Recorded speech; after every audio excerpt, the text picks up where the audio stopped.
সীমান্ত ঘেঁষে দুর্গম পাহাড়ি জনপদ কক্সবাজারের রামুর গর্জনিয়া ইউনিয়ন। এখানে শাহীন ও আফসার ডাকাতের মধ্যে দীর্ঘদিন ধরে আধিপত্য বিস্তার সহ মিয়ানমারের গরু পাচার নিয়ে বিরোধ চলে আসছিল।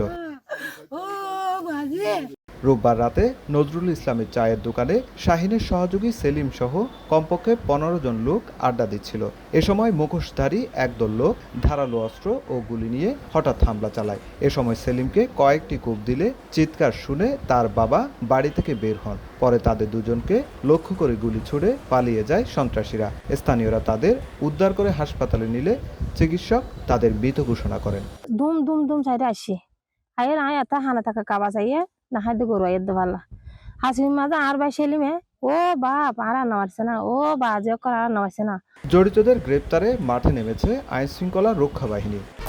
1, 2, 3 ঢাকায় জমি জিতে নিন 100% ক্যাশব্যাক সহ 20 কোটি টাকার পুরস্কার। সাম্প্রতিক সময় তারা বের হয়ে আবার এই ধরনের অপরাধমূলক কর্মকাণ্ডে নিজেদেরকে নিয়োজিত করেছে।